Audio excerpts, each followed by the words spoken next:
Elon sparks ferocious debate with a single social security chart. Jackson Hewitt coaches immigrants on how to file for tax returns. Trump's tariff D-Day is upon us. And coincidentally, historic enemies across Asia unite. What could be going on there? AG Pam Bondi pursues Tesla bombers across the US and seeks the death penalty for Luigi Mangione. A real estate agent explains why governmental regulations are keeping renters broke and builders rich. And YouTuber Dr. Mike battles anti-vaxxers in the ongoing debate of what is science actually. Drew, the world continues to fight for its immortal soul. And I'm honored to be here on the front lines.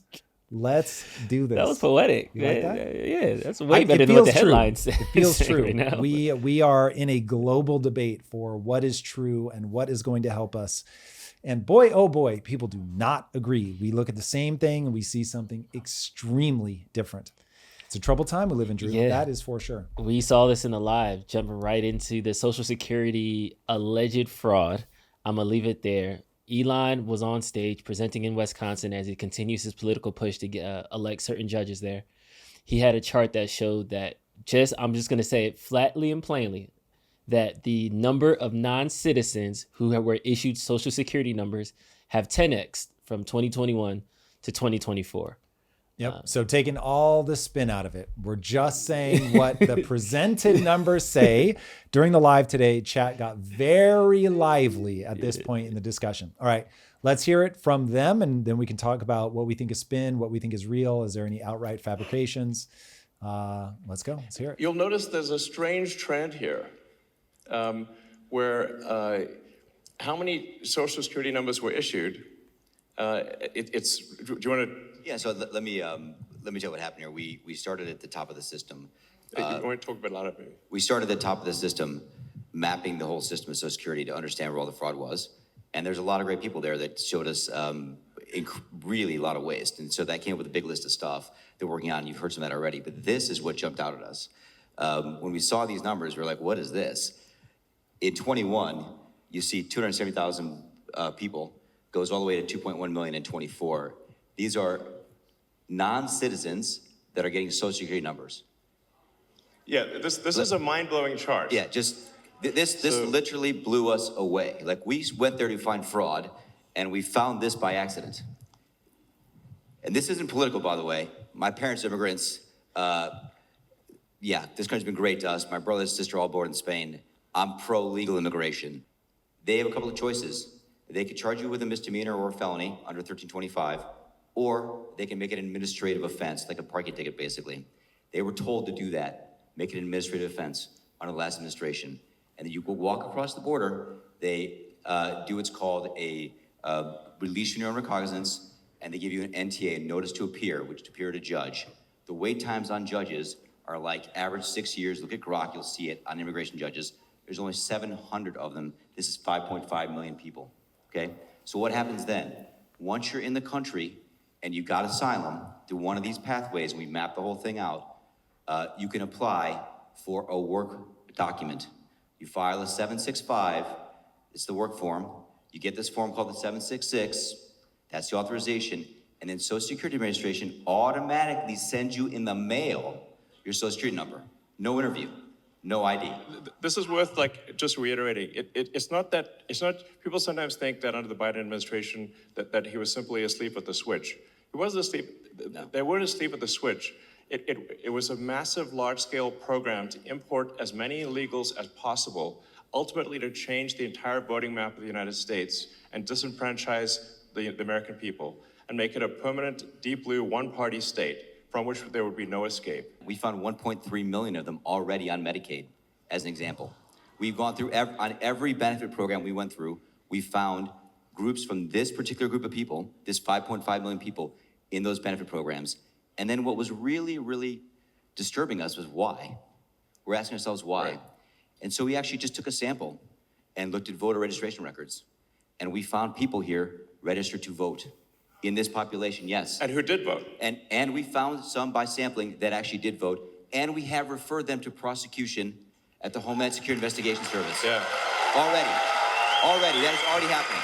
There's a lot of information that still needs to come out. one of the things that I hope in the way that I approach the world will be useful to people is the idea of running a thought experiment. Rather than needing every shred of evidence, you can begin to map out your own value system, make it something very conscious to you by asking yourself, okay, where do I have a problem here? Rather than getting into the squabble, and this is what was happening in the live, it was all squabble about, let me see the proof. I need to know that these numbers are validated. I don't trust Elon Musk. There's no way any of this is true. That's one layer to have the debate. The other layer is to say, okay, well, how would I feel about this if this is true? And then we can get to, okay, well, if it is true, then I feel this way. If it's not true, then I feel that way. But if you understand what value system is driving your thinking, you're going to get a lot of clarity. So I would ask people to ask one simple question. Should people be able to come into the country illegally? Okay, that's question one. If you agree that no, people should not be able to come to the country illegally, we need to update our policies so that we're not playing favorites to anybody. It's just, this is our immigration policy. And the reason that I think, and I mean this from myself, and I hope that people would adopt this, that the reason that you want to do that is that you're allowing yourself to be beholden to the voting public. When you say, I'm going to make a policy, you're saying, I'm going to drag this into the daylight. I'm going to let everybody look at this. I'm going to let Congress decide what they want to pass as laws. I'm going to make them battle it out to get on the same page about what we're all going to agree to moving forward. When you try to do things under the cover of darkness, what you're saying is, I don't think that the voting public is going to be trusted to make the right decision here. I want to sidestep the political process. I don't trust it to yield the outcome that I want. That is a group of people that trust themselves, in my opinion, too much. You should want to go through the voting public as a way to go, I have biases, I know that, and so I want to involve everybody in this decision-making process, or at least the people that are going to be politically active. Cool. So should people be allowed in the country legally or illegally? Should we do things as a matter of policy, or do we want our representatives to do things under the cover of darkness? Should somebody that is not a citizen be allowed to vote? That's another thing. So again, let's say that, yes, I am perfectly fine for people to come in legally or illegally. I don't care. I think the policy should be such that people should be able to come across the border. We're a nation of immigrants. Let's not be hypocrites. Come on over, everybody. But if that is your stance, do you think that they should have to go through a process of becoming a citizen? Like, all of these questions are answerable, whether or not you think this data is real. So we'll get to where I think the spin begins in this, so that people can begin to separate spin from just objective facts. But you don't need to know the final answers to know what you think about each beat in this process.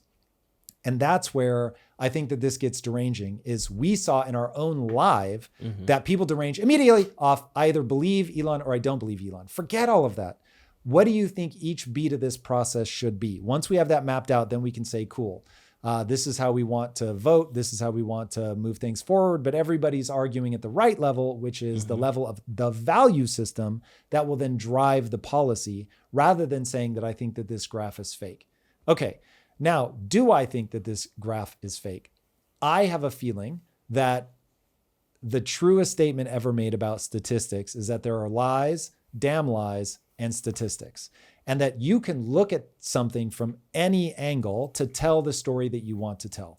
And I have no doubt that Elon and anybody else that's pulling these numbers is going to pull the politically expedient numbers. That goes for the Biden administration, that goes for the Trump administration, that goes for every administration ever, all through human history, is we are going to pull the numbers that tell the story that we already believe in, that tell the story that we think is good for us 100%. So that's why I think that running these at the level of thought experiment is going to be far higher utility than just getting lost in the numbers. Okay. To me, I'm willing to believe that these numbers represent, while admittedly you're going to go in and find the thing that you want to find, that they really do represent the number of, and their chart technically says, new non-citizen acquirers of a social security number. So I don't know why when they talked about it, they dropped the word new, but that's very clearly on the chart. When do we want to be issuing social security numbers? As somebody who's married to a green card holder, we had to go through this process. There was all kinds of filing and waiting and all of that stuff before she could get her social security number, and because she's not a citizen, has never attempted to vote. So it seems like a very important question to ask ourselves. Do we want non-citizens full stop to be able to vote? And should there be any time period or process to vet them, whether that's checking that they are who they say they are, that they have legal United States identification, so on and so forth. What are the hurdles that we're going to put before somebody? Now, where it becomes spin is when they're telling you what the story is, when he goes, here's the data. And then we started asking ourselves, why? Everything after that is conjecture.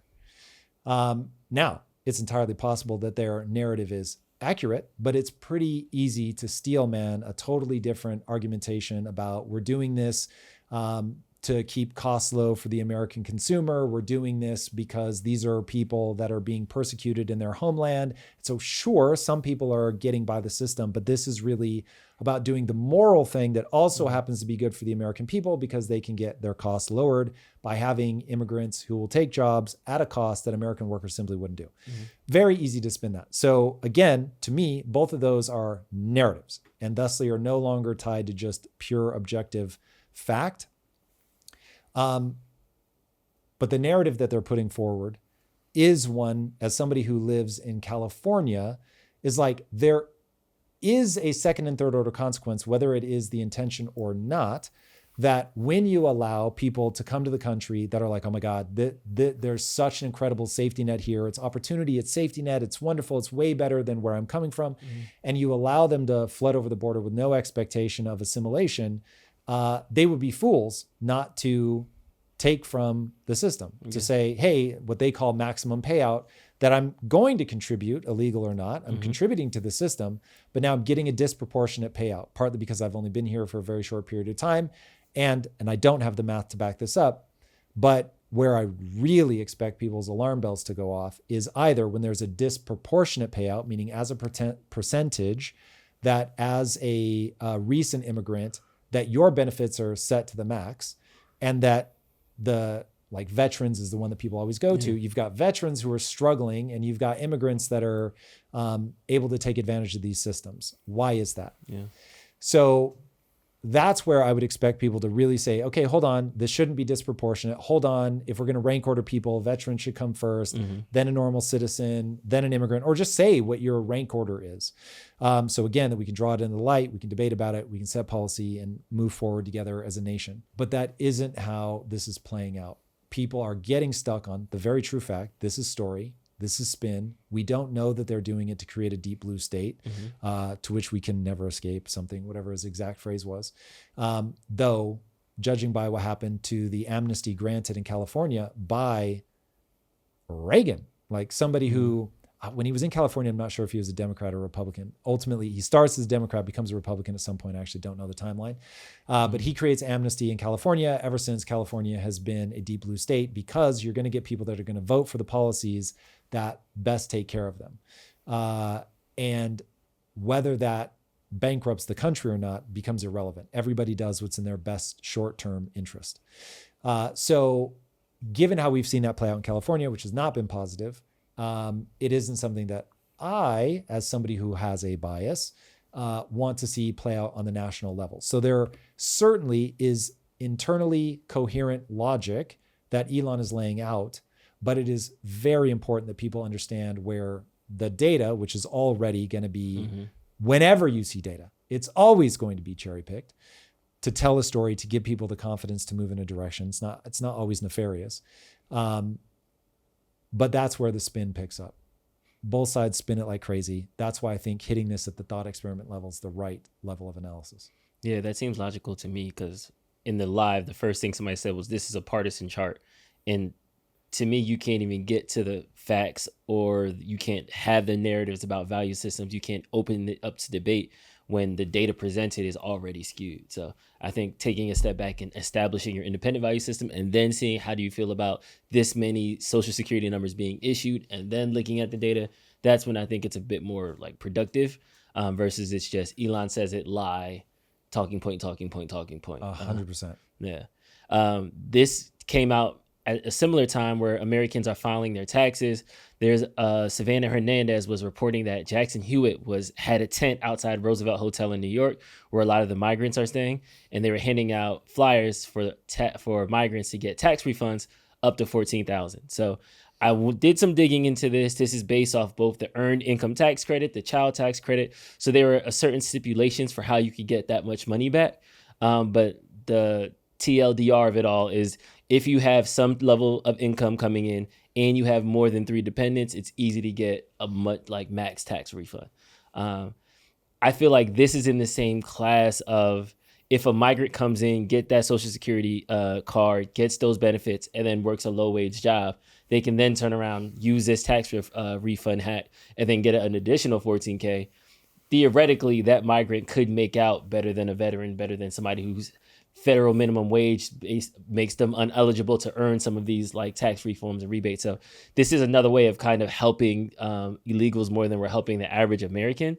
But now that it's a tax problem, do you think it's in the similar vein of what Elon is saying, that it should be closed full stop? Like, what's your opinion from this perspective, since it is technically a tax loophole and not the nefarious Democrats importing it or anything like that? I think people have to strip away all of the surface level moments of impact to get lost in the debate about these aren't illegals. These are people paying into the system.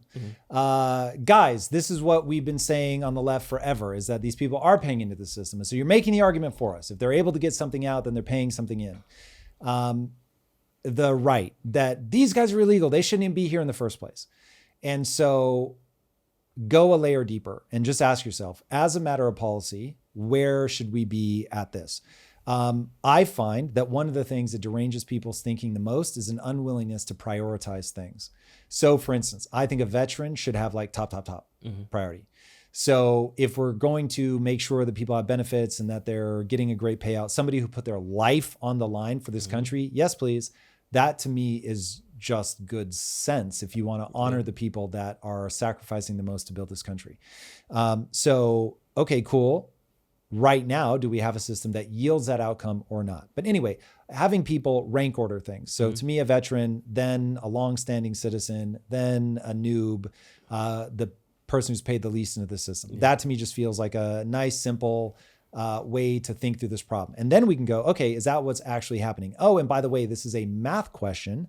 We are right now, the country is in debt by tens of trillions of dollars.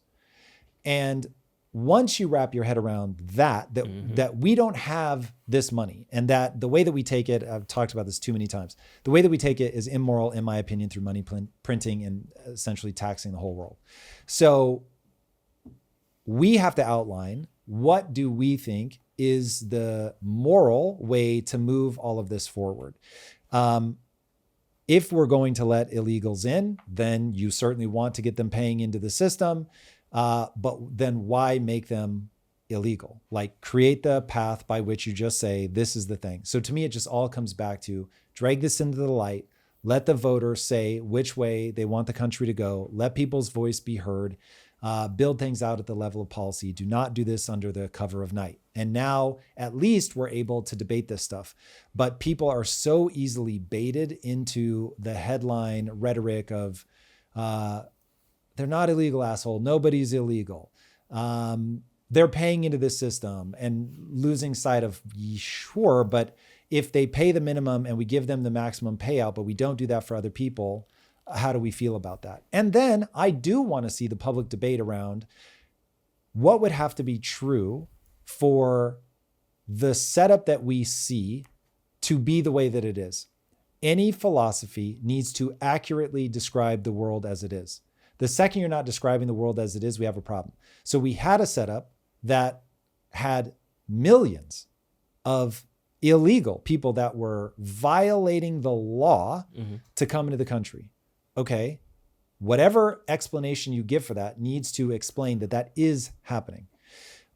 You've got a tax consultancy firm that realizes they can make money by standing on the street explaining to immigrants, whether legal, illegal, I'm going to guess they don't care, but that they're going to make money by explaining to them how to maximize the use of the system. Okay. Is that a thing that we want or don't want? So getting down into this is what's happening. So what have we done? What would need to be the motivation for that to be the outcome? And explaining why veterans are getting iced out, why we have such a homeless problem. Like, what is the motivation set that would accurately describe that world? Elon has put forward one set that has internal logic. It may not be true, but it has internal logic. And so the left needs to present their best case of, no, that's bullshit. He's the partisan hack. Here's the real reason. And then allow people to go, do I really buy? Because if I had to read the left's mind, it would go something like this. This is a humanitarian crisis. The US itself has created much of this instability, especially in South America. We have a debt to pay. We stole this land. We've created instability. We are a nation of immigrants. We need to stop being hypocrites. We are the biggest economy in the world. We need to start taking care of people. We've allowed these billionaires to flourish. This is crazy. Get them to pay their fair share. Allow these destitute, persecuted people to come into the country. We've got plenty. Let's take care of them. I imagine their take goes something like that. Cool. Now at least we can set those up and go, okay, given what we know about the world, do we really think the people in power, and this is now my spin, you can hear it in my fucking voice, but this is actually what I believe, that people will lie, spin to get in power and maintain power. So which of the following seems more likely? We're all just like big hearts and we want to welcome everybody in. I don't think that's 0%. I think that really is in the mix, but I think people just want to get in power and stay in power. I think that's true of Trump. I think that's true of Elon. I think that's true of Biden. I think that's true of Kamala. That's man is political animal. James Burnham. So looking at the world and saying that, I think there's far more utility in believing that you let that many people in because you think it keeps you in power. And it's like, yep, everything now clicks into place for me. Not that people don't do things for humanitarian reasons, but that's not the primary driver. The primary driver is people will do a certain type of person who becomes an elected official will do and say whatever they need to gain and maintain power. It is very rare that somebody gets to that office and maintains it by being a George Washington. They don't make them like old Washington no more. Everybody wants to become king. Nobody wants to give it up. Yeah, too true. We'll get back to the show in a moment, but first let's talk about the impossible choice that crypto investors are facing every day. You either keep your crypto in a secure retirement account with contribution limits and restrictions, or you trade freely on exchanges and run some risk that your assets all vanish. iTrust Capital's premium custody accounts finally eliminate this impossible choice. Premium custody accounts utilize a closed-loop system that prevents hackers from draining compromised accounts. Your assets are never leveraged, never loaned out, and never mixed with business operations. Unlike crypto IRAs, premium custody accounts have no annual contribution limits. You can buy and sell crypto 24/7 with complete freedom. Yes, transactions are taxable, but the unmatched security and control you get in return is worth it. Visit itrustcapital.com/impact and use code IMPACT when you sign up to fund your account to get a $100 bonus. Again, that's itrustcapital.com/impact and be sure to use code IMPACT. This is a paid advertisement, and now back to the show. On this day, I call it the Tariff Apocalypse because it happened. Reciprocal tariffs, the automotive industry tariffs, steel and aluminum import tariffs, the Venezuelan oil secondary tariffs. We'll get to that. Yeah, it's a whole different thing. Secondary tariffs, a whole different thing. Our trade relations with Canada and Mexico, those tariffs. Today is the day that a lot of those tariffs are going into effect. We already see some fear and insecurity around the stock market. The consumer price index is moving. Consumers have less confidence in the American economy. I understand on paper, long term, this is supposed to be better, but it hurts right now. How do we move through this tariff apocalypse? What do you think happens in the short term? And what can people do to kind of either brace for it or just kind of have to eat their medicine and just kind of wait it to work? In the short term, it creates chaos. America's in a very precarious position because even I, as a lifetime American citizen, born and bred here, as a businessman, I look at this and go, I don't know for how long this is going to be true. And when you build your government based on executive orders, then the next president's going to come in and they're going to write a whole bunch of executive orders that undo all the executive orders from the president before. Trump did that day one. Yep. 100%. And so it's like, if I'm not mistaken, over the last 3 presidencies, it's been like orders of magnitude more EOs. And so we're just in this period where it's like, we're going to do everything by decree. And that creates the unknown. So I don't know, as a capital allocator, I'm like, do I move as if these tariffs are for real? Like when people talk about the 2.02 trillion, Trump is now saying that is far more than that, of these companies that are like, okay, we're going to invest massively in America. We're going to be moving our chip manufacturing here, our car manufacturing here, et cetera, et cetera. Will that actually play out? And I'll plant a flag on this one. I'll be very curious to see if I end up being right. My gut instinct is these guys are buying themselves time to midterms. They will spend the least amount of money possible to find out if Trump is going to pull this off. And if they do, then they'll fast track the rest. And it's like, okay, cool. We expect him to be in power, the Republican Party to be in power for another 4 years. And so now you're talking about a 6-year ride. Yeah, we're going to have to make investments. You'll never survive public scrutiny as a public company. If you're like, no, trust me, they're going to go out of power in 6 years. No way. At that point, they will say, okay, cool. I at least see this runway. But that's my instinct, that they're going to buy themselves time. And if we are in a recession at the time of the midterms, it will flip. This will go Democrat. Trump will become lame duck and Republicans will lose power and Democrats will step back in and just obliterate with EOs everything that Trump has done. And so that's just how this pendulum swings. That makes me paranoid. Okay. I've lived here my whole life. So I can only imagine, and I don't have shit that like struggles with tariffs. We're a media company. So it's like, we make everything right here. And even I'm like, oh, well, I don't know. Yeah. So the short term is all insecurity, the unknown, paranoia, turbulence in the markets. Long term, if he can pull it off, it onshores manufacturing. It begins to reignite the middle American male in a belief in himself that he can do something, build something, create something, use his hands. I always caveat, AI could just make all of this a moot point. Yeah. But you have to debate right now in the world where people just cannot imagine what the future is actually going to be like. And so they're all acting as if AI isn't going to just totally change this anyway. So I'll keep my arguments at that level. But I think that is necessary given that we are in a Cold War with China. And so people have to put it into that global context because that is, as far as I can tell, precisely what's driving Bessent, Lutnick, Trump, Elon, like all of them understand this moment at a global level in the way that I don't think most of us on a day-to-day level think about. These guys have made more money off of understanding global markets than anybody. So they get it. Like they get, especially Bessent, understands how global macroeconomics works. And so given that, I think they're all racing to try to pull this off, to understand what a Cold War with China is going to look like, to understand how much of our modern life is controlled through Taiwan, that Taiwan is the number one target of China, that China controls like 85% of our manufacturing. I mean, it's insane. Crazy number. Americans make software.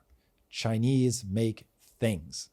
So it is a very important game to understand all of that and to recognize that we have to bring some of this back. And so it is a game I think we have to play. You can't just accept defeat. You can't just say, well, China now controls everything. And I guess when they decide that they're not going to give us any more, like, fuck us. I think about this a lot with Israel and Gaza, Palestine. It's like, bro, you can't let people control your water, your power.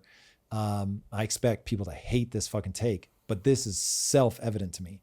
I don't give a fuck if I'm under an apartheid regime or not. If you're sending me $1 billion in aid, I don't build my military capabilities until I can take care of my fucking water and power. So I'm going to make sure that I'm getting as close to 100% on my own 2 feet as humanly possible. And that would be my pitch to Americans. Hey, we are not on our own 2 feet from a manufacturing standpoint. China has got you, man, by the short and curlies, as they used to say. And so us pretending that that isn't the case, or us intentionally blinding ourselves, I don't know.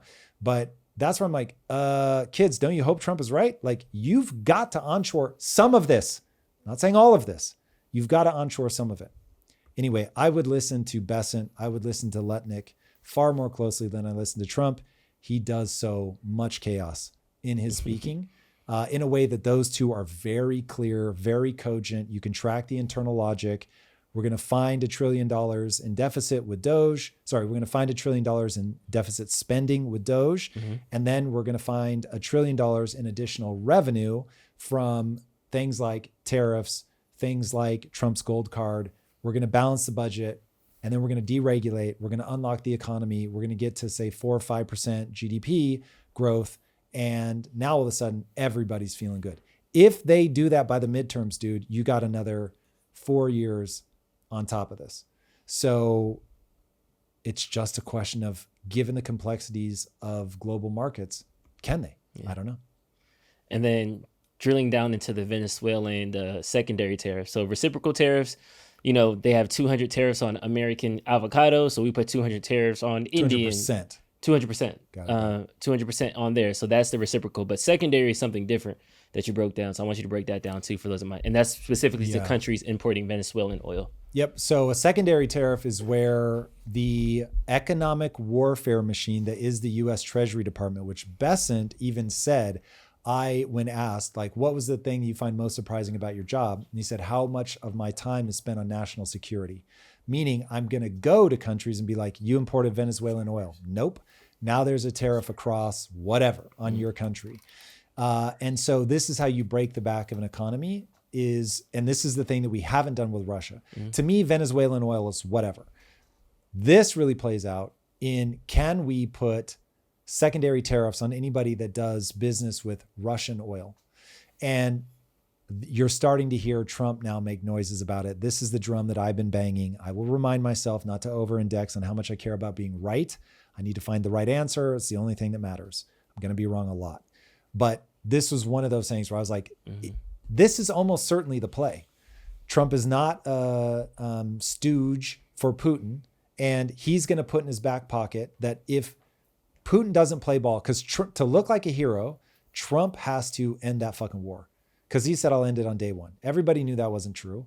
But nonetheless, like, you called your fucking shot, bro. And so you got to get this one fucking done. So I think he knows that. And if Putin ends up being the one that's trying to stall, trying to drag this on, that's going to be obvious for everybody paying any kind of attention. And so Trump has said, I'm going to use secondary tariffs on the Russian oil and gas economy, because the reason that they've been able to continue to thrive and run this war is all the sanctions that everybody put on them was on everything except their largest industry by a country mile, which is oil and gas. And the reason they couldn't do that is that will spike gas prices in Europe and elsewhere. So you're going to get all this pressure from your allies who are like, hey, we get the moral thing here, but I also can't have grandma freezing to death in the middle of the winter because we want to punish Putin. My populace is not going to go for that. So this is where it's like, okay, understand the potency of a secondary tariff if you can pull it off. So I think what Trump is betting on is that we can up our production here in the US of oil and natural gas, and then we can export it to make up that demand. So we would effectively be taking market share from Russia. Fucking awesome for us, man.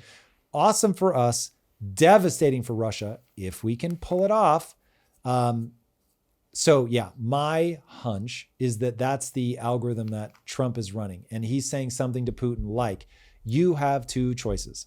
Choice number one, end the fucking war. Choice number two, I'm going to take your market share and sell our oil and natural gas. Now, there is a huge base assumption in there that we can meet that demand at a price that would be of roughly equal value to Europe. And I have not looked closely enough at it to know if that's true. That breakdown rides in the back of that assumption. But his behavior doesn't make sense minus that.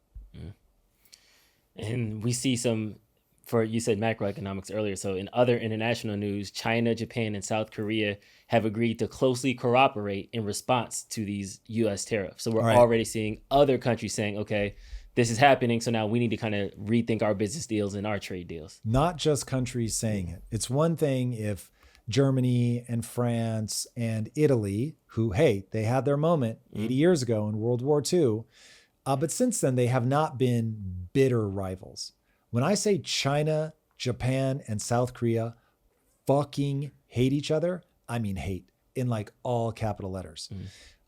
So seeing the three of them, in fact, there's a reason that they did the photo op where they're doing like the cross-armed handshake thing, like where you each wrap arms as you cheers and drink from your glass. Yeah. So that is, I have to believe even from their own lens, they view that as this is historic because the amount of animosity, man, cannot be overstated. Like this is like, if 30 years from now, Palestinians and Israelis were holding hands and doing a trade deal, you'd be like, whoa, those guys used to be bitter rivals.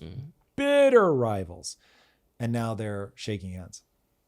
I have a conspiracy theory. I think that this could be the start of like a rising empire, because I think if China as the head, Japan and South Korea kind of fall in as the equivalent to our Mexico and our Canada, to their China, that can be like a dynasty in Asia that I think can essentially take over the world, because they're already, each of them individually already are cutting edge in so many different industries that you just scale that with China's manufacturing and you can take over practically. Like, here's the thing, that isn't a conspiracy theory. That is exactly geopolitics. So geopolitics is who's got the baddest military on planet Earth, usually the Navy. Whoever's got the best Navy wins. And so everybody's always asking themselves two questions: who can beat me militarily, and who has trade that I can do with that would make me more prosperous as a nation. And for the last 70-ish years, it's been Pax Americana. And America's had the best Navy. We've patrolled the seas. We have kept the international order on land, and we were also the biggest economy. So everybody would ask those two questions, and then would come up, America, America, America. And then globalism happens, and this is why you'll forever get this expand and contract, expand and contract. You expand through globalism, you contract through protectionism. And the reason that, aka populism, the reason that happens is as you go globalist, you make your quote unquote enemies strong. And for better or worse, when humans get strong and they detect any weakness in somebody else, which almost always comes after you have a big empire, then they go, hey, wait a second, why am I doing what you want me to do? I'm going to start doing what I want to do. I'm going to start doing trade alliances with Japan and South Korea, and I don't care about you. I don't care what the US thinks about this. And the Japanese and South Koreans start going, America's being a little dodgy right now. I don't know, like they swing wildly from one administration to the next. I don't feel confident that I know who they are, what they're going to be like in 4 more years. And so China might be authoritarian, and maybe I don't love that, but at least they're consistent. I think that I look into the future, I see Xi Jinping as far as the eye can see. What do we have, 20 years, 30 years left with Xi Jinping? Hey, that's the kind of future I can see, I can predict. I love that. And just like Americans knew that fucking Mao starved his own people to death, that he made Darth Vader look like the nicest guy ever. He made the Emperor look like a good dude. So we were still more than happy to go sell shit to them. So this is what happens. You go, I can get cheap shit from them. I can sell them things. This is going to be amazing. And it's what sets up Thucydides' trap. And so we might need to do like a video on Thucydides' trap or something at some point, because that's one of those that sounds so fancy and people don't know what that means. It just means for all my UFC fans, you've got a champion. He's been dominant forever, but he gets towards retirement age. He just can't accept that the young bucks are coming for him. For a while, he's going to dodge him. Going to be like, he's not my class. He's got to fight these other people before he gets to me. Disrespect. And then it gets to the point where you can no longer deny that they're the one you should be fighting. They're the number one contender. So what do? You go on a bark offensive. what a fool, what an idiot, doesn't know how to fight. I'm going to thrash him, beat him in the first 30 seconds. You've never seen anything like this, trying to get in their head, trying to keep them weak. But ultimately, you actually throw punches. Now, all the yapping is the economic warfare. Unfortunately, like 70% of the time, it ends in actual bloodshed. And we're on that path. And we are acting exactly the way Thucydides' trap comes from the fucking ancient Greeks and seeing what was happening between Athena and Sparta. And it was like, yeah, these two are going to collide. Like Athens can't accept, I can't remember actually who was stronger at the time. One of them couldn't accept that they had become weaker. And the other was like, you will show me my proper respect. And so Thucydides was watching. He's like, these two are going to collide. There's just no escaping it. And of course they did. So that's what we're all poised with. That's what you see when you see the tariffs being thrown around. It's a lot of barking. Unfortunately, you have to do some of this because you have to onshore, blah, blah, blah, all the things that I already said. If it was just posturing, then we could just say, hey, America, chill the fuck out. You can't.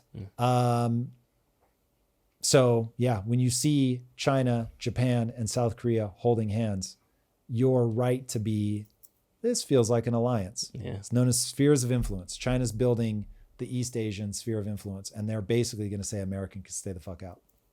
I see it. It's happening. Locally, Pam Bondi had time. She is coming for everybody. She's coming for your neck. She first said she wants 20 years prison time for the Colorado man accused of firebombing a Tesla dealership. You've got to play this clip. You've got to hear her in her own words. I've made it clear, if you take part in the wave of domestic terrorism against Tesla properties, we will find you, arrest you, and put you behind bars. Today, I'm proud to announce that the Department of Justice has unsealed federal charges against another Tesla attacker. We've charged Cooper Frederick in the firebombing of a Tesla dealership that occurred on March 7th in Loveland, Colorado. All of these cases are a serious threat to public safety. Therefore, there will be no negotiating. We are seeking 20 years in prison. The crime was committed in Colorado, and thanks to the great investigative work by the FBI, the defendant was arrested in Plano, Texas. Let this be a warning. You can run, but you cannot hide. Justice is coming. Wow. Bro, that is like bad scripting. It's like, come on. If you want to sound badass, go get your boy Taylor Sheridan, get him to write some scripts for you guys. Like, we got to do better. So I get weird vibes from Pam Bondi. This is pure emotion, so everyone can just totally disregard this. There is something in the glee with which she does this. Listen, you need a society based on law and order. You can't have people firebombing anything. Forget Tesla. I wish it were anything but Tesla. Just because it's obviously people are going to cry impure motives. She had more time though, because she came for Luigi Mangione, the killer of Brian Thompson, the healthcare CEO. Yeah. She said he murdered Luigi Mangione, murder of Brian Thompson, an innocent man and father of 2 young children, was a premeditated, cold-blooded assassination that shocked America. She described Thompson's killing as an act of political violence, and she's seeking the death penalty for him. So she's putting down an iron hammer. So at least she's consistent. But do you think it's a little bit of an overreach, or? What we have now is more aggressive than I would like to see the tenor of a administration be. But hey, you doing what they're doing is not going to be easy. If you are trying to reestablish law and order, you're going to have to get people that are pretty doggedly in that camp. Mm-hmm. But my take on this is that when you start putting together Pam Bondi's level of aggression, you've got ICE with their extreme level of aggression and Homan and the way that he talks. You're starting to create this draconian feel that I am aesthetically not a fan of. If this ends up leading to the outcome that we want, great. And thank goodness nobody had to listen to me. But I will say that this feels cartoonishly aggressive. And so I want law and order. I want there to be very clear, this is the rule. And if you violate that rule, this is what's going to happen. But there's something cartoonish about the sort of exaggerated way that we're going about it. I think lawfare is being used in very interesting ways. Joe Biden mentioned it with the Hunter Biden prosecution. Trump has experienced it. And now we see in France, Marine Le Pen, who was the leading in the 2027 polls in France, has just been sentenced to 4 years in prison and was banned from running in the next election. So people are even screaming in France that some people are using lawfare to sway political influence. It's weird. Like, she embezzled funds. She was found guilty in a court of law. I'm hoping it was a legit trial. But it is kind of convenient that the number one challenger to the current party has now been jailed. Yeah. People have got to wean themselves of this problem because when somebody's politically motivated, like we were talking about earlier, they're going to find the way to look at this. They're going to find the case to pursue, like with all the Trump stuff, where it was like, okay, yes, he did violate a law, but technically the statute of limitations had elapsed. Also, this is normally done as a misdemeanor, but they're doing it as a felony. It's like all that stuff just starts adding up. And speaking for myself, you start looking at it going, just let him run. Like, either you can beat his ideas or you can't. Now, this doesn't mean that we want a lawless society. You want people to be held accountable. But when you're talking about a political opponent that you're pursuing, you've got to raise the bar. Otherwise, the look of impropriety is absolutely horrible. In the episode that I did with Chris Josephs, thank you, where we were talking about, okay, are the Congress people actually doing insider trading? And the right answer is, even if they're not, it looks like they are. You do not want to be in a position where you do that. Even Alexander Hamilton, when he was in office, said, because I'm going to be the head of the Treasury, I'm going to divest everything. I'm going to take my salary from this. I'm not going to be taking money from outside the government. The odds of it looking like there's impropriety is way too high. And I thought that was brilliant. And he ended up, somebody wrote him like asking, hey, how should I think about, I'm an investor, how should I think about this? And he was like, I'm not even going to take a meeting with you, because even though I trust that you would never ask me to answer something that was improper, and I know myself, and I would not answer something that was improper, it will look like there could be a chance of something improper happening. And so I'm just not even going to take the meeting. And I thought, yeah, that's exactly how this stuff should be playing out. If you have a political opponent, look, there are things that they could be doing that are so blatant that even though it's like, fuck, this is terrible optics, we have to pursue it. That certainly did not feel like the case here in the US with Trump. For all the stuff that he did that were gross or questionable, like, that is not the hill to die on. The hill to die on is to say, these are the ideas that he represents. We're not here for that. We want to beat him in the court of public opinion. We all serve at the pleasure of the public. And if the public wants to see this guy run, let him run. They should have let RFK run. On and on and on. So that's how I would approach this. This is predictable in a populist moment where everybody thinks that they're fighting for their lives. Everybody thinks if we let that side win, that it's people are going to be dying in the streets. And so they start killing people in the streets. Hopefully metaphorically for now, but it's like, that's the level of stakes that they see everything as. And so, yeah, maybe it's a little dicey what we're doing, but we have to, because Trump is the next Hitler. And so that's how they justify all of this stuff, rather than going, I'm politically motivated because I really believe in this thing that I'm fighting for, and therefore I cannot trust myself. That is the frame of reference that people should invite themselves into and say, the only way we're going to stay sane is if we get everybody to debate their ideas as ferociously, like within a code of ethics, but like really debate your ideas. Give us your best idea. Show us how this tracks historically. Show us why you think that it's going to work well moving into the future. Tell us what are the values that you're trying to live up to, so that we can actually look at that and go, one, are those the values that we want to be fighting for? And two, do we believe that those values will actually yield that outcome? Then it is less deranging. I understand it's not how the human mind works. Humans are emotional, tribal creatures, and thus everything's going to shatter into that. But my hope is that for people who are interested in the tension between the two sides, that I can lend voice to that idea and to get more people go, yeah, there needs to be this tension between the two sides, rather than try to knock out that party because it might win. We'll get back to the show in a moment, but first, I have good news for small business owners. Your days of scattered finances and wasted time are over. Say hello to Found, the last business banking platform you're ever going to need.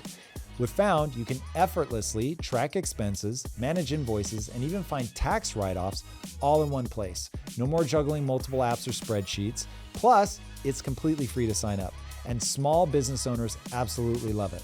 That's why Found has over 30,000 five-star reviews, with users saying things like, Found is going to save me so much headache. It makes everything so much easier. Expenses, income, profits, taxes, even invoices.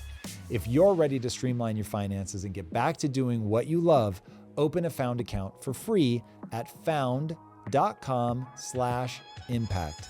That's FOUND.com/impact to get started today. Found is a financial technology company, not a bank. Banking services are provided by Piermont Bank, member FDIC. This is a paid advertisement. And now let's get back to the show.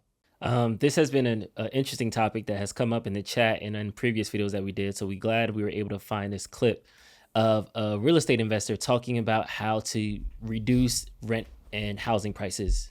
Austin rents are crashing, down 22% from the peak. And you're seeing this in cities in Florida, in Tennessee, basically anywhere that made it easy to build, that saw a surge in demand, real estate prices are coming down.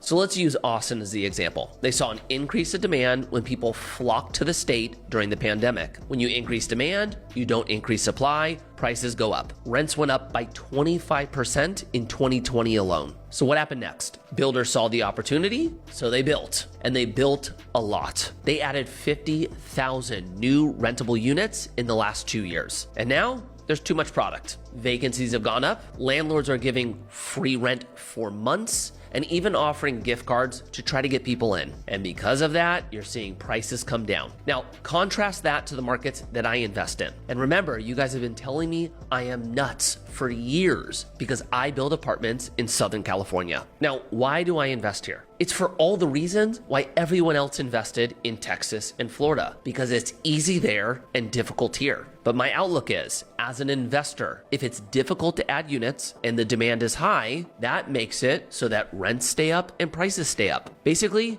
you don't see the typical cycles happen in California the way you do in areas that are easy to add supply. So as investors, I think there's a strong case that by investing in difficult markets that have demand, you have the potential to see maybe higher returns. But for California, if you want to solve the housing crisis, you have to make it easier to build. As you're seeing in these cities, that's how you do it. So my question to you, do you think a state like California will deregulate and become more business friendly so that more housing is built and then the housing crisis goes away? Okay, so this is incredibly important for people to understand. What I love about this is this guy is telling you, oh, I make my money by going into the areas with the most regulations, meaning in the space where you think you're protecting people, you are creating an opportunity for me to capitalize on the fact that this is very hard. So very few people are going to do it, which means there's going to be very controlled supply, which means prices are going to go up. And even if you try to artificially deflate rents through rent control and all of that stuff, that ultimately rebounds back as well, because nobody is going to hold a property and keep it up if they're losing money. And so now you're diminishing supply even more. And so people have come to believe that the market itself is this corrupt thing that people come in and exploit, and the billionaire class exploit it to take advantage of lower income people is probably how they think about it, which is the wrong way to think about it, but nonetheless, how they're viewing it. And instead of going, the market is a neutral thing that simply goes, this is what people value in this exact moment. Oh, wait, no, this is what people now value in this exact moment. And you let all of that stuff equalize. But people are so afraid of somebody losing that they try to like clamp down on everything, clamp down on everything, clamp down on everything. And so what I love about that clip is that it shows Austin, where they deregulated. Yeah, people ended up getting burned. People bought property thinking, oh my God, I'm going to get rich. I'm going to retire. This is going to be incredible. And now, now there's so many houses everywhere that now these are all cheaper and it's driving rents down. And now the people that bought this and owned it, oh God, they're scrambling. And they're like, I'm going to give you 6 months free rent, whatever. Just I've got to get somebody in here. You have to let it play out. And that means you have to be willing to step back And I imagine people in the government think of themselves somewhat paternalistically. So you've got to be able to step back and say, I'm going to watch my children suffer.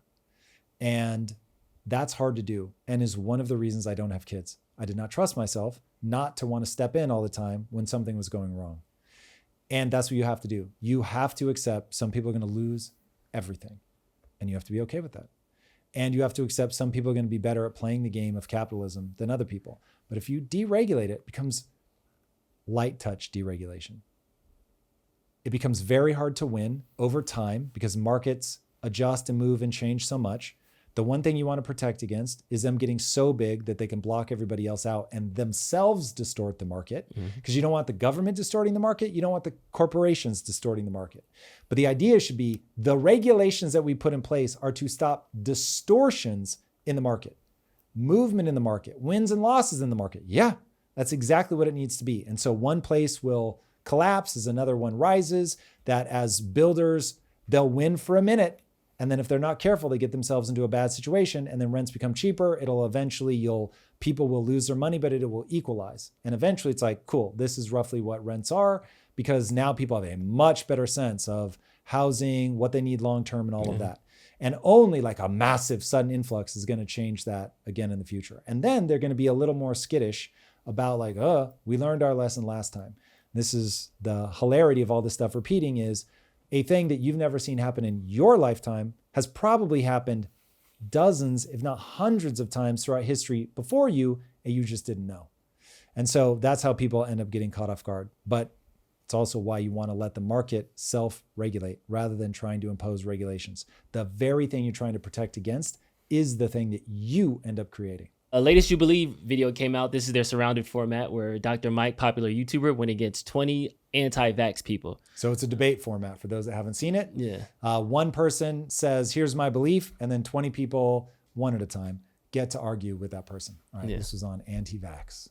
RFK Jr. is a public health threat. So why do you think he is a threat? I think that RFK's stances of why he's a public health threat go past the anti-vaccine stances. He's made public statements that HIV doesn't cause AIDS, that poppers, which is a party drug or a recreational drug that people use, is really the reason why AIDS exists. That is not someone who clearly understands science, and I don't want them in charge of a health agency. Okay, assuming he does become head of the health department, wouldn't he now technically be considered the expert? Not an expert, but the expert? No.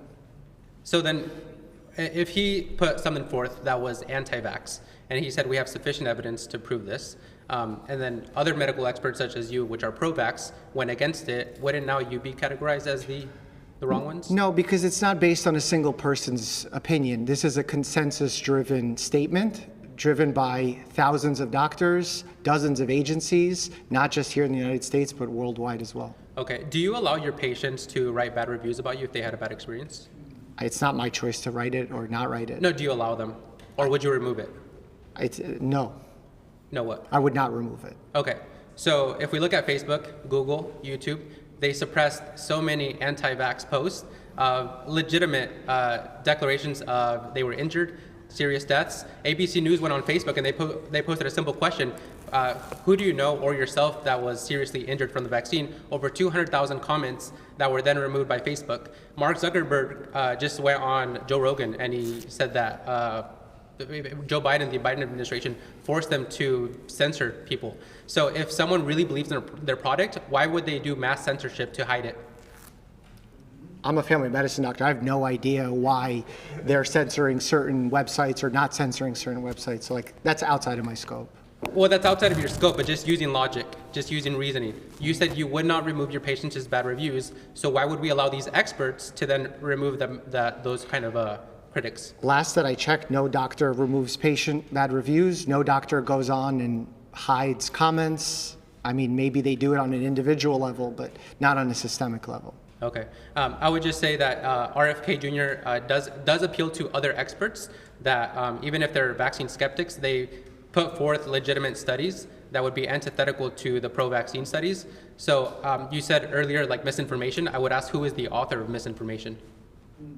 Who is the author of misinformation? Yeah, so misinformation first off, is predicated on the fact that there's right information. Right information is going to be predicated on the fact that there's absolute truth. Does science state absolute truth? There's no absolute truth, period. So if there's no absolute truth within this realm, I don't know why we should completely rule out RFK Jr. and the other experts that he could appeal to. The reason I rule him out is because he takes information that is not true, like that poppers cause AIDS. Subjectively true. It's not subjectively true. For the time being, because you just said it's provisional truth, meaning it can change with time. Right, but you can create any sort of statement, and in healthcare, we can't just go off of any statement because someone feels subjectively to be true. We have to do our best to do with limited information that we can. I think the right level of analysis here is not to get lost in vax yes, vax no. I think the honest answer is we don't know right now. Even RFK, which I often feel like people are maligning him. I don't know if they're doing it on purpose or they just have a negative view on him. But as somebody who spent 12 hours just researching him talking about this stuff, and that's a 2x. So that's like 24 hours of recorded content that I have watched on him. And I was like, all he's saying is we need to do studies on the safety of these vaccines. My whole beef, I'm not for or against vaccines. I want my kids to be healthy, so I got them vaccinated. But now I would like to know, hey, given that these don't have to go through the same trials that other drugs have to go through, and we've seen even the drugs that have to go through these incredibly rigorous trials, they end up getting overturned, and we find actually, no, these were dangerous. How do we have so many things in the vaccine schedule that have never been tested in a placebo-controlled trial? He's like, let's just do that. So whenever I hear somebody say that the science is settled, I honestly want to chew through glass. Like, what are you talking about? If everybody agrees that a placebo-controlled trial is the gold standard of testing and they haven't been through that, what exactly are you saying is settled science? That we value the concept of a vaccine? Great. But RFK's point is, and this is the level that I think the debate should be happening at, is what is science? What is science, Drew? Science is the act of trying to disconfirm the thing that you believe. That's why we don't say, I have a fact I would like to give you. We say, I have a thesis, or I have a hypothesis. And understanding the difference between a hypothesis and a thesis and a fact is incredibly important.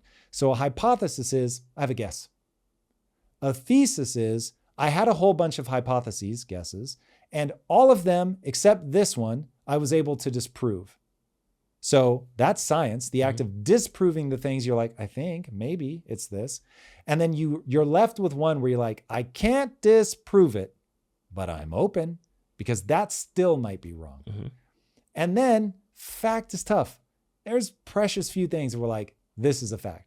They exist, but they're hard to get to. Like, there is going to be a fact of what quantum mechanics are, but we don't know yet. So it's like, is quantum science a fact? No, it's the thesis. It has predictive validity. It lets us do GPS, but also lets us do electrical energy or nuclear energy. It lets us do nuclear weapons. So, but it's still a thesis. We don't actually know what's really going on at the subatomic particle level. So given that, people should come in with so much humility and say, this is what we currently believe, but I'm not sure. And given that I'm not sure, even though I am convinced that RFK is wrong, provably wrong, I'm just going to go through and refute his claims because it's very clear. RFK has hit the level at which something has reached public awareness that it warrants the best minds on the other side to go and debunk it point by point. That to me feels like this whole debate about who should be able to speak and who shouldn't, very simple. If something hits a level of cultural awareness, then the best mind should go and refute it point by point, record it, save it for posterity so that we can go back and play it over and over and over. And then everybody needs to have the humility of going, basically everything that we've ever thought we realized wasn't quite true. And so given that, given how many things we backtracked on, and given that science is the process of disproving the things that we believe, people should be real humble and be like, I actually don't know. And this would be a great test to run. And hopefully on the other side of this, we're like, yeah, these are all amazing. Wonderful. Or we might find something that says, yes, but we need to change this thing because that does appear to be having long-term health consequences. I love that. And I think the trap that people fall into is when we go from hypothesis to thesis, they see utility in thesis. So in thesis, we can make nuclear energy. In thesis, we can make nuclear bombs. At the thesis level, so some people think, oh, okay, this now has utility. I don't need to test it any further. And the thesis of vaccines, it has utility. We are getting to a certain place.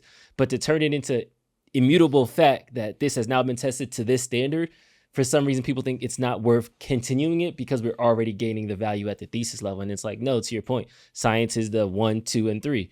Yes, is gravity real? You throw an apple up, it comes down. Okay, gravity's real when I throw objects up. Okay, what if I throw buildings up? Okay, the same thing happens. Gravity's real. That's now a thesis. Okay, let's go into space. Did you just out yourself as like Superman? No, I'm just... Because we're throwing buildings over there? You know, but I'm just saying, like, you walk through the steps of it. It's like, okay, now we go into space. Gravity's now different. Okay, so gravity's real here at this place, but it's different here at that place. And then you get to that. For the record, just so that you don't get flamed, gravity is the same. It's just that you're far from a dense enough body that it has mass sufficient to cause a distortion in space-time, which we read as gravity. But yes, point is well made. I'm about to fractal on that, so I'm just going to let that go. You get what I'm saying? Gravity had to get tested, and then it got verified, and now it's proven. I feel like we could just do the same thing with all these other things. Why do we have to stop at the thesis level? Let's just make it fact, and we could just stop this argument completely. You want to make things fact?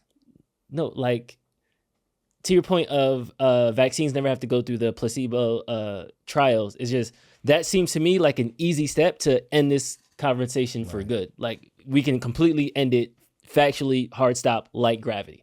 We just need to do one more test. But for some reason, nobody wants to do that one more step. Yeah, the resistance to learning that my belief system is wrong is so weird to me. I cannot assimilate that as it has so little utility. Meaning, if I have kids, and in fact, the only thing I can imagine is I have kids, I made them all get vaccinated, and now I'm afraid that we will discover something that makes me realize I did a bad thing by getting them vaccinated. If I think of people as running that algorithm, then their behavior makes sense.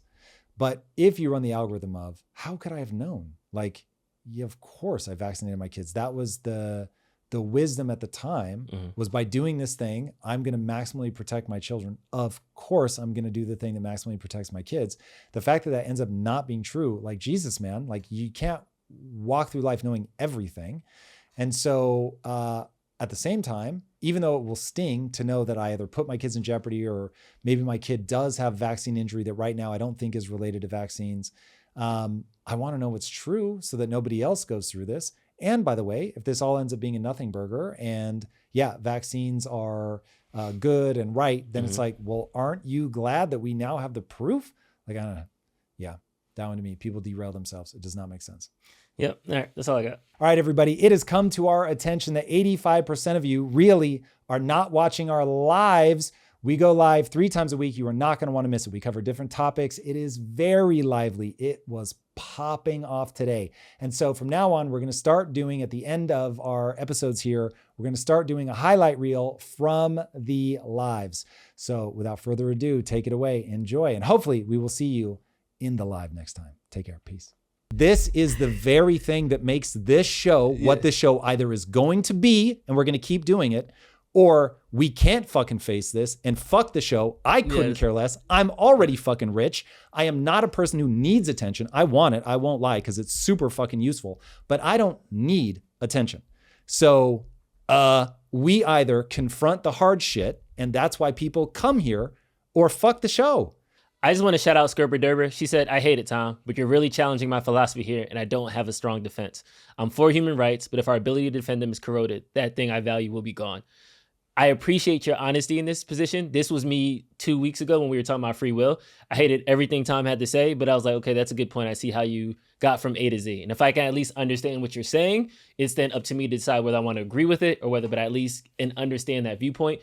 It didn't make me any less of a person. It didn't attack my personal values, but you're able to see it from the other side, see how they arrived to their conclusion and say, okay, what part of this can I use? What part of this is valid in my thinking? How can I add that to my mental model? So just how you said that it's not about being right. It's about the pursuit of the truth that has the most utility. Skirper, thank you for admitting that. I appreciate that. Everybody just wants to argue and be right. Nobody actually wants to say, wait a second, you made me think of something that I might not have thought about. frame of reference controls both what you look at and what you see. Elon's frame of reference is the government is defrauding you as one element of it. So when he looks at the data, that's what he's going to see. And he's going to seek that confirmation bias out. He's going to look and look and look and look everywhere for something that matches what he believes to already be true. Now, Elon, people can hate him all they want. There is nobody alive that has proven they're better at first principles thinking than Elon. Literally just in the amount that he's been able to impact the world, the things that he's been able to create. So take that for what you will, but that's my frame of reference. As a capital allocator myself, as a business builder myself, I understand all the problems that he encounters. I find them so difficult to overcome that when I look at somebody that's able to do it at a scale that just completely dwarfs what I've been able to do, I'm like, you guys don't understand how hard that is. Yeah. So it controlled what I looked at, it controlled what I saw. So everybody looking at this data, if they believe that Elon is corrupt, if they believe that Elon is just doing all of this to get government contracts, then that's what they're going to look at and that's what they're going to see. And so the reason that I like transparency is I don't need people to change their frame of reference. I want to look at Elon through the lens of somebody who thinks he's corrupt. And I want to see, does that have higher predictive validity than the way that I look at him? And anybody that uses this show in the way that I hope people are using it, they're not trying to convince me to think differently. They're saying, cool, I want to look at whatever the truth is through Tom's lens for a minute. And I'm going to dip in and I'm going to dip out. Now, look, I understand that that's just not how most people live, but that is the contribution that I'm trying to make to the world. I'm going to give you a strong, sincere take so that you can step inside my frame of reference, look at an object and go, whoa, that is not at all what I see when I look at that. And stepping into my frame of reference either helps you create a more well-rounded vision of this thing that we're all trying to figure out, which is the truth. If it's useful, keep doing it. If it's not useful, then stop. And that is ultimately the thing I want people to focus on. The problem is most people have an invisible goal, which is to feel what they want to feel when they come and listen to me.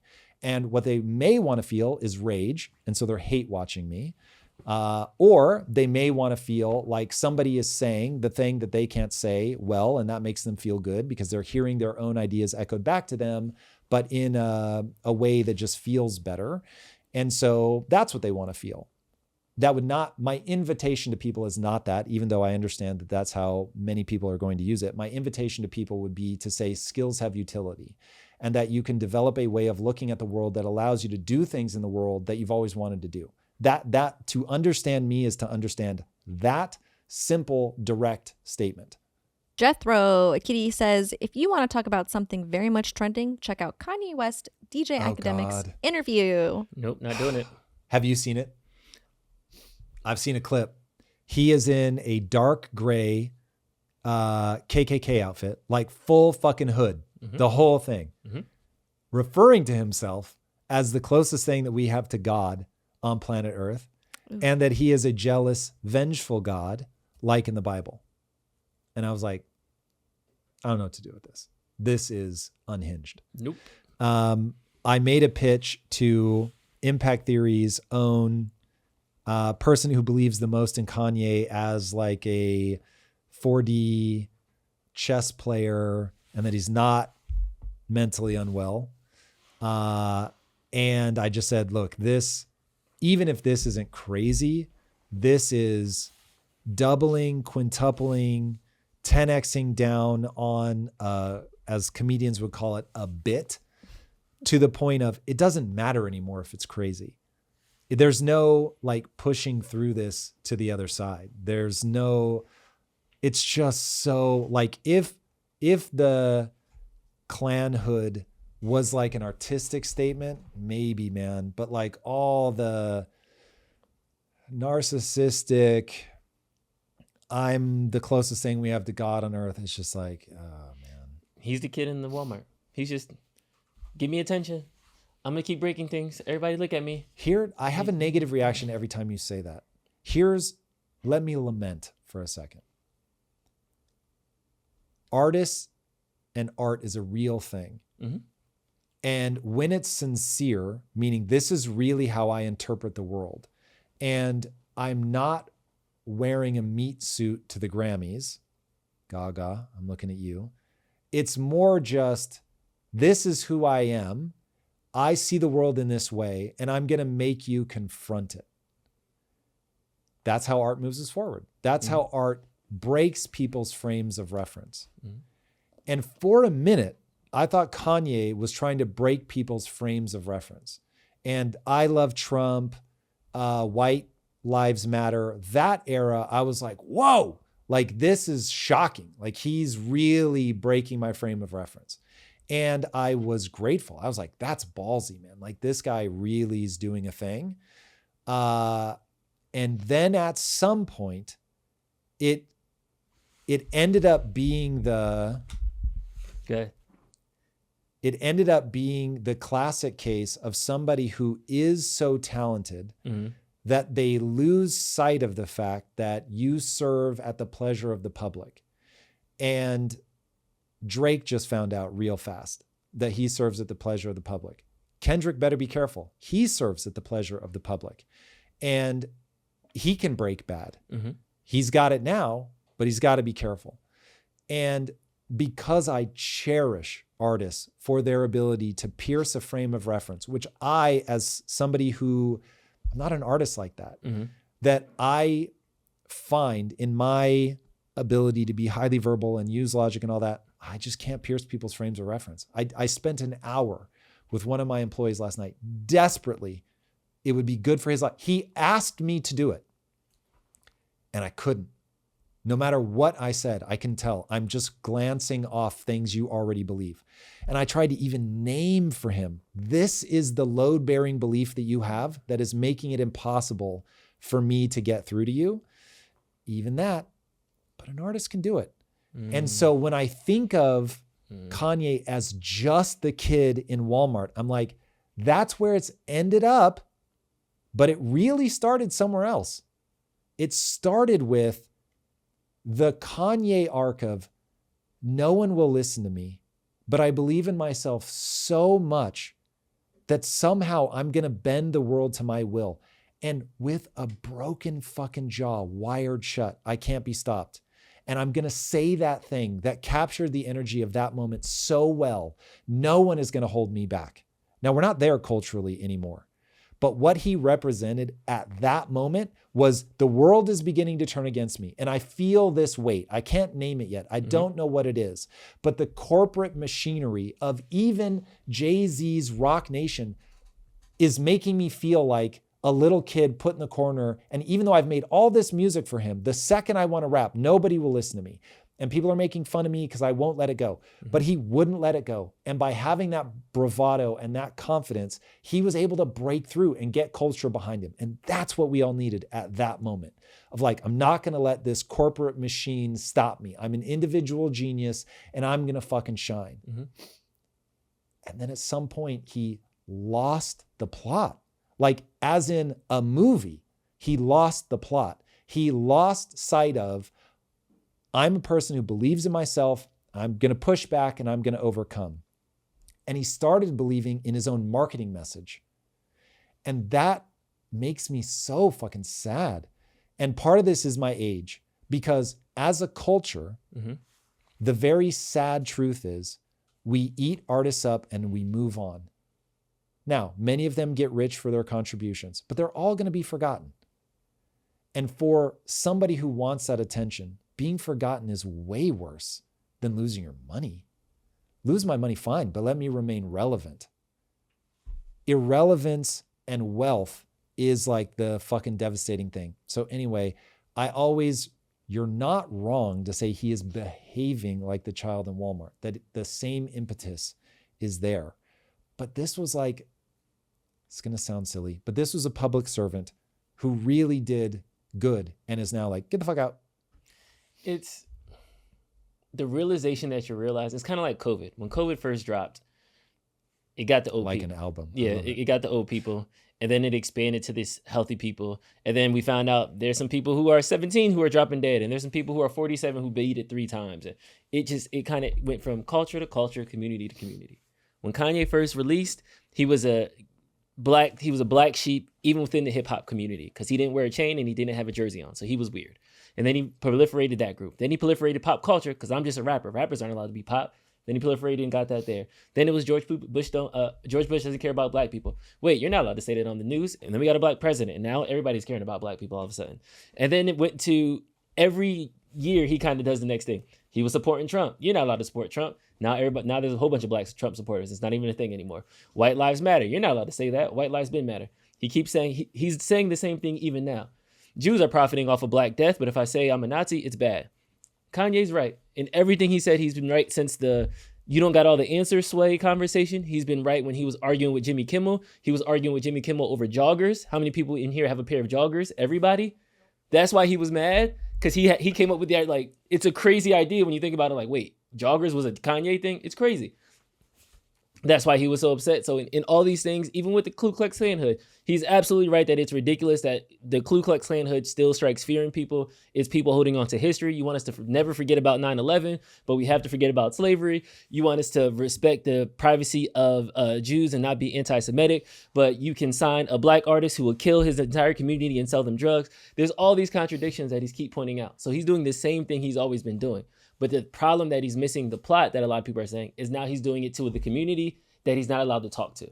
So as he's going through all these communities, because the same realization that Kanye was a man, then he lost the plot. Black people were saying that 6 years ago. And then it was like, okay, well, I lost that community. This community is going to like me. And then I lost that community. Do you think he pushes through to the other side? And that we all go, oh, damn, this is like more brilliance from Kanye. Nobody beat the Jews. They're undefeated. He's never breaking that. This is where he gets off. This is his stop. He's gonna end up dying in some way. I don't know what the way it's gonna be, but there's gonna be a TMZ headline that he was overdosed, he was drugged, he fell out of a window. Something's bad gonna happen to Kanye, and we're gonna all feel bad. Then we're gonna all play his albums again and like him, and then he's gonna be another notorious famous artist who went out bad. So why didn't you want to talk about it in the beginning? I thought you thought he was so out of pocket that you're like, I don't even want to give this air. Because it's the same thing that I'm also noticing talking about politics. Like, are you worried you're going to have an overdose now? No, it's not that worried I'm going to have an overdose. It's the... People don't really want the truth. People want to hear what they... On this show, we do. People want to hear what you've been told. I am perfectly willing to go down in flames if we were saying what we believe to be true. Yes. I'm not okay to rise if I'm saying things that I think are bullshit. So... you didn't want to talk about this because you think it's bad for the show? I am trying to map you. I cannot figure out why you didn't want to talk about this. No, this is not a bad for the show thing. It's just because to me, the level of conversation we need to have about Kanye, we're not having. Here we are. Cameras are rolling. Let's have the conversation. I just had it. That was fucking awesome. So, Drew, okay, so now I'm like, I really have to figure out how to map this moment because I don't understand it. Okay. I'm Tom, I'm writing you as a character. The following things make your behavior just now make sense. Mm-hmm. I think this is bad for the show. And my job as a producer is to make sure that we don't invite hate upon the show. I'm already behind the scenes trying to get Tom to stop talking positively about Elon. He fucking won't. So I'm really not bringing him into the Jew thing. So like, fuck that noise. We are not talking about Kanye. Cool. That would make sense. Yeah. I would still argue it, but that would make sense. Option number 2, I don't want to die of an accidental overdose. I would get that. All right, everybody. If you haven't already, be sure to subscribe. And until next time, my friends, be legendary. Take care. Peace. If you like this conversation, check out this episode to learn more. Europe meets with Zelensky and then tells its citizens to stockpile food and water to prepare for war. The UK bans ninja swords as Amsterdam suffers another mass stabbing. Elon raffles off millions in an attempt to get people to petition against activists.